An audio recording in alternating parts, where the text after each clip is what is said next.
বাবার নামগুলো লিখে লিখে নিয়ে আমার কাছে আসো। যখন তাদের নামগুলো নিয়ে আল্লাহর দরবারে পেশ করা হয়, আল্লাহ রাব্বুল আলামিন ফেরেশতাদের জিজ্ঞেস করেন, এই নামগুলো কেন নিলাম তা কি তোমরা জানো? তখন ফেরেশতাগণ বলে, আল্লাহ তোমার বান্দা কোরআন শুনতে এসেছে আর তুমি তাদের নামের তালিকা চেয়েছো, আমরা দিয়েছি। এখন তুমি তালিকা নিয়ে কি করবা তুমি ভালো জানো, তোমার বান্দাই জানে, আমরা কিছু জানি না। রব্বুল আলামিন বললেন, ফেরেশতারা রে শোনো, আমার যে বান্দা আমার কোরআনের পাঠশালায় বসে কোরআনের দীক্ষা গ্রহণ করে, তার ব্যক্তি জীবনকে কোরআন দিয়া সাজাতে চায়, তার পারিবারিক জীবনকে কোরআন দিয়া সাজাতে চায়, তার গোটা জীবনকে কোরআন দিয়া সাজাতে চায়, এরকম মনোবৃত্তি নিয়ে যে বা যারাই আসছে, আমি আল্লাহ তাদেরকে ক্ষমা করে দেওয়ার জন্য নামের তালিকা সংগ্রহ করতে বলেছি। সুবহানাল্লাহ।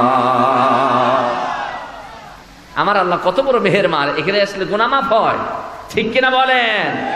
আচ্ছা আপনারা বলেন তো, এখানে যদি কোনো মদখোর এসে থাকে, আল্লাহ কি এমন কথা বলেছেন যে না মদখোরের গুনাহ মাফ হবে না?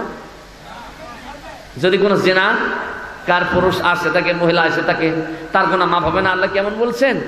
না না না, যারাই আসছে, সে বাদামালাই হোক আর চানাচুর বেচাইয়াই হোক, সে ভাঙড়ি কেনাইয়াই হোক আর ভাঙড়ি বেচাইয়াই হোক, সে ইঞ্জিনিয়ার হোক, ব্যারিস্টার হোক, আলেম হোক আর পীর সাহেব হোক, কোরআনের মাহফিলে যারাই আসে তাদের উপরে রহমত কার আসে? আরো জোরে কোন কার? গুনাহ মাফ কে করেন? আমাদের গুনাহ এখানে মাফ হোক, আমরা চাই না, চাই না, যেরকম চাই না, চাই না। আল্লাহ তাআলা তৌফিক দান করুন, জোরে বলুন আমিন।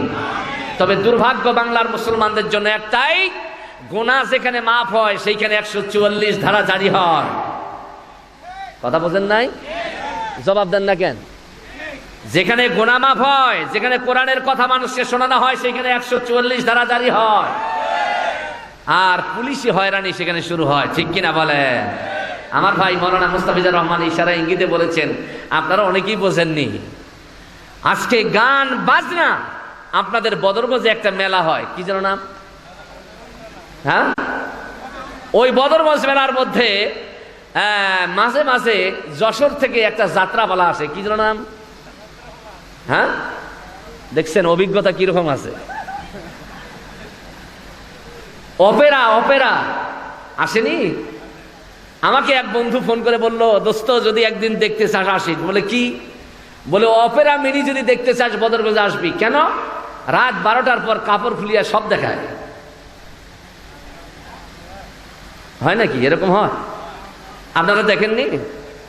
বাবা নাউজুবিল্লাহ পরে এগুলো বন্ধ হবে, আস্তাগফিরুল্লাহ পরে এগুলো বন্ধ হবে। এগুলো বন্ধ করার জন্য 1.5 হাতি লাঠির দরকার, ঠিক না বেঠিক বলেন? সেইখানে পুলিশ গিয়ে নিরাপত্তা দেয়, আর কোরআনের মাহফিলে মানুষ কোরআন শোনে, সেইখানে এসে 144 ধারা দিয়ে বন্ধ করে দেয়, ঠিক কিনা বলেন? যেরকম ঠিক কিনা?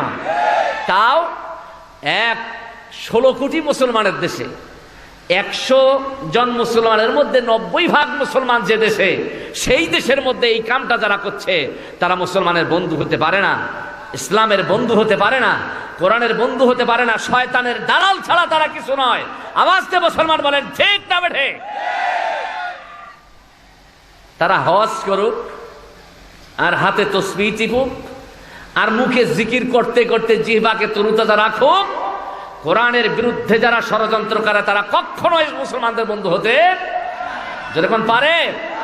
সম্মানিত ভাইরা আমার, আমরা চাই কোরআন শোনায় এই জাতিকে পরিশুদ্ধ করতে, এই অজ্ঞ জাতিকে কোরআনের জ্ঞানে আলেম বানাতে। আল্লাহু আকবার বলেন। কারণ কোরআনটা যে রহমত, কোরআন কি? আরো জোরে কোন কি? আল্লাহু আকবার, আল্লাহু আকবার। আমাদের দেশের কিছু কিছু মানুষ আছে, তারা বলে ডিজিটাল যুগে আবার কোরআন চলে। শুনছেন আপনারা? এটা হলো ডিজিটালের যুগ, জ্ঞান বিজ্ঞানের যুগ, আধুনিকতার যুগ, আর এই যুগে ওই 1400 বছর আগের কোরআন চলে। জোরে কোন তো, এই কোরআন কি কোনো যুগ কালের জন্য এসছে? যতদিন পৃথিবী থাকবে ততদিন কোরআন, জোরে বলেন। আর বাংলাদেশে কিছু নাস্তিক বাম আর রাম আছে, তারা বলে 1400 বছর আগের পুরাতন কোরআন এখন আর চলতে পারে না, কারণ এখন ডিজিটালের যুগ। আমরাও জানি ডিজিটাল ডিজিটাল যারা করো তোমরা, ডিজিটালের ধাক্কায় আসলে মেন্টাল হয়ে গেছো, পাগল হয়ে গেছো, যে কারণে কোরআনের বিরুদ্ধে কথা বলার দুঃসাহস তোমরা দেখাচ্ছ। ঠিক না বেঠিক বলে? কোরআনের বিরুদ্ধে যারা দুঃসাহস দেখিয়েছে তাদের নাম ছিল আবু জাহেল, উতবা, সাইবা, মুগিরা।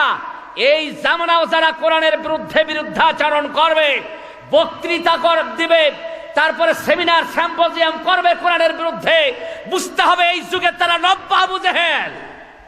ঠিক কিনা বল? যেরকম ঠিক না ঠিক? আমরা চেষ্টা করছি ওই আবু জেহেলদের কানের মধ্যেও কোরআনের ধ্বনি প্রতিধ্বনিত করে ঢুকিয়ে দিতে। আল্লাহ তৌফিক দান করেন, জোরে বলুন আমিন। আলোচনায় নিয়ে যাচ্ছি, আপনাদের বিরক্ত হবেন? জোরে কোন বিরক্ত হবেন? একটু সহযোগিতা করুন, সকলে পড়ুন।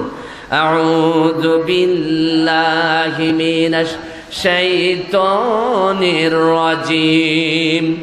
বিসমিল্লাহির রাহমানির রহিম।